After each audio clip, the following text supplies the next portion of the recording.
Welcome to Cozy Noah Vibes, where we listen, relax, and gently fall asleep together.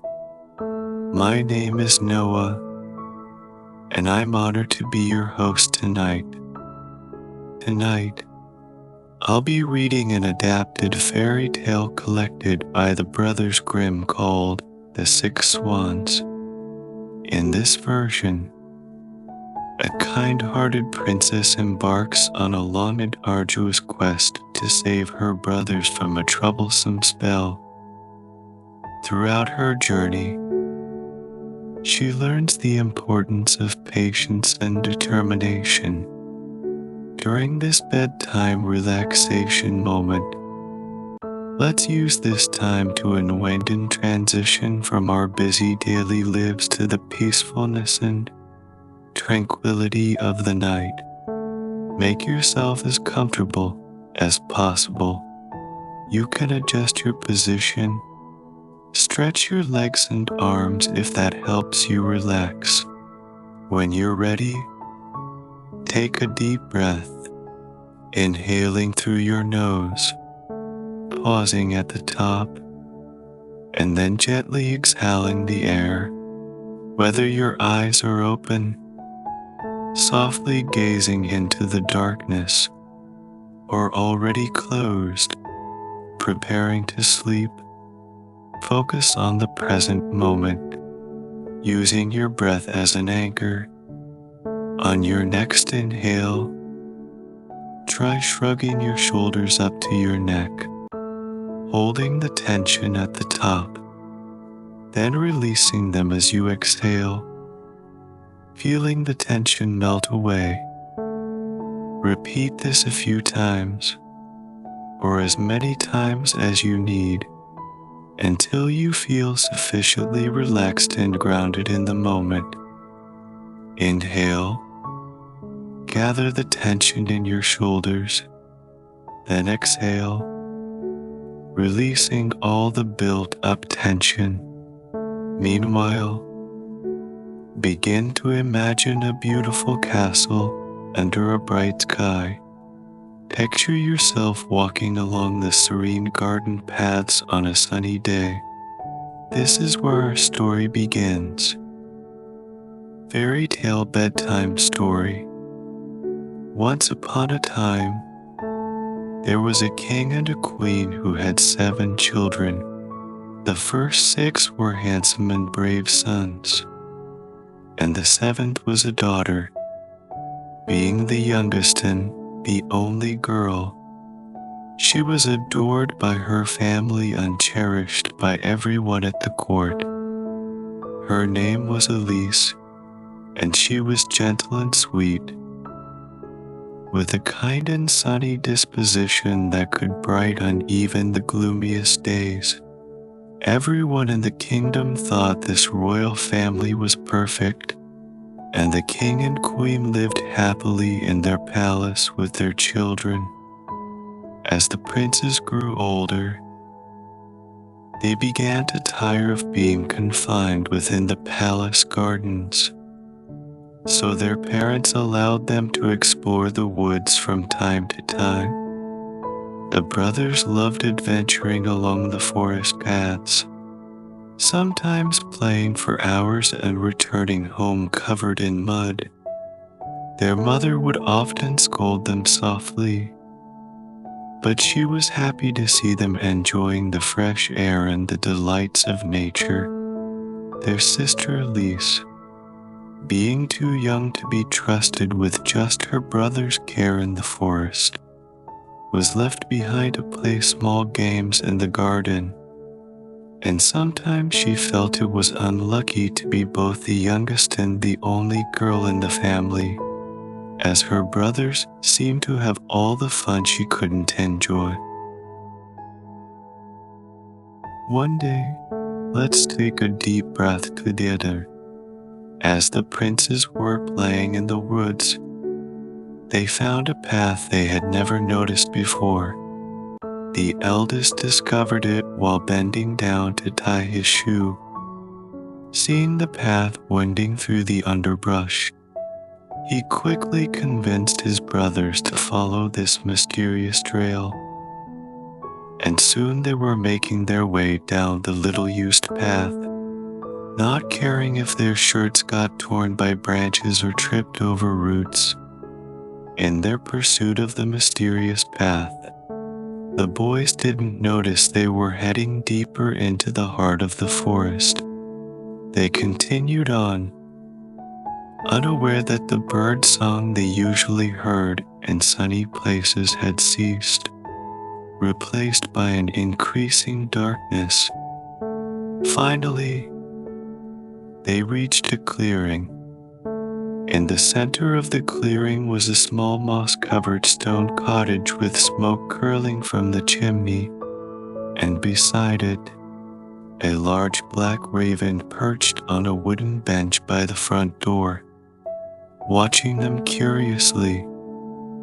"Who do you think lives here?" one of the brothers asked. "Maybe a woodcutter," another suggested. The boys scanned the clearing for signs of a large wood pile, but found none.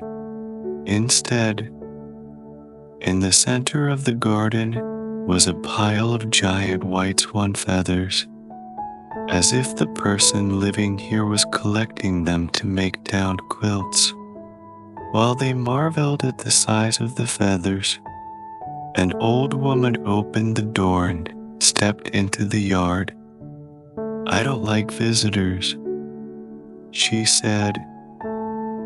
"What are you doing here?" Seeing a couple of them reaching to pick up feathers, her own became wary. "Don't touch those feathers, or you'll regret it," she warned. Unfortunately, her warning came too late. Just as she said, as four of the boys touched the feathers, they felt a strange sensation. Time seemed to stand still, and when they looked at each other again, only two princes remained. The other four had vanished, replaced by four white swans. The last two boys, trying to understand what was happening, also grabbed the feathers, and soon they too turned into swans. The old woman looked a bit regretful, starting to speak, but the boys were already in chaos. Before she could say anything, they had flown into the forest together, leaving behind a few stray white feathers. That evening, the princes did not return to the palace. The king sent out many search parties into the forest, trying to find his sons, but the searches always ended fruitlessly. After weeks of searching, everyone had to admit that the boys had vanished without a trace. Their mother fell into deep despair, bedridden, and the king could find no comfort. Throughout all this, their little sister Elise was at a loss. She wandered the palace hallways and garden paths, not knowing how to cheer up her parents or help find her missing brothers. Months passed, and one day, Elise was sitting on a bench at the far end of the palace garden. She was supposed to be practicing her embroidery, but the warm sunlight on her shoulders and the enticing scent of flowers made her put aside the boring task. Lost in her thoughts and feeling drowsy, she sensed a slight movement beside her, and when she opened her eyes, she found a large black raven standing next to her, watching her with very intelligent eyes. With a ball of golden thread at its feet, she held her breath, not daring to move for fear of startling the raven. However, the raven did not seem nervous. It just hopped a few steps closer, looked at her again, and then spread its wings and flew into the forest. Elise turned, picked up the ball of thread, and found it incredibly soft, glimmering slightly in the light. She whirled the thread ball in her hand, and it quickly unwound, rolling neatly along the path and disappearing into the forest. Not wanting to lose this newfound treasure, Elise picked up the end of the thread and began to follow it into the forest, rewinding it as she went. The ball kept rolling forward, never completely out of sight, but she couldn't catch up with it either. Over roots, around logs, and past moss-covered boulders, the ball of thread continued, never slowing. She walked until the sun began to set. The ball of thread rolled onto a small wooden bridge with a stream below.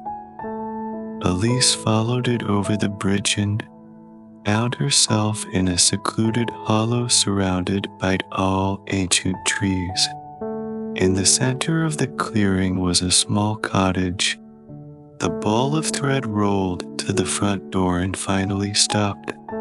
Elise rewound the rest of the thread, placed the ball in her pocket, and gently knocked on the wooden door. There was no answer, so she bravely pushed the door open, softly saying, "Is anyone here?" Inside was a single-room cottage with 6 beds and a table with 6 chairs, embers still glowing in the hearth. Though she knew she was intruding, she was too tired to care and decided to lay down on one of the beds. She lay on the soft mattress, her head on a pillow as white as snow. The last flickers of the hearth's fire warmed her, and she saw a few white birds flying past the window as her eyelids grew heavy and she drifted into sleep. When she woke, it was dark, and she found herself wrapped in a warm blanket. She sat up and saw 6 young men in the corner of the room, talking quietly. When they saw she was awake, they turned to her, their eyes filled with surprise and joy. "Elise, is that you?" one voice asked. She recognized the voice as her favorite elder brother. "It's me. Let's take a deep breath," she replied. Though she was confused, the brothers explained their ordeal, being turned into swans, only able to become human at sunset. Elise was determined to help break the spell. The old woman had told her she must make 6 long-sleeved shirts from nettles within 6 years and remain silent and not laugh, or the spell would never be broken. Despite the difficult task, Elise was resolute and began diligently spinning. Days turned into months, and Elise remained silent, focused on her task. Her hands were swollen and red from the nettles, but she never complained or gave up. Her efforts eventually moved a passing king, who took her back to his palace. Though Elise couldn't explain everything, she continued her work, finally finishing the last shirt at the end of the 6th year. Just as her brothers were about to be executed, she arrived and threw the shirts into the air, transforming the swans back into men. The spell was broken, and Elise could finally speak. Her story moved the king and his court. Reunited with her brothers, Elise lived happily with a king who had helped her. And that is the story of the Six Swans.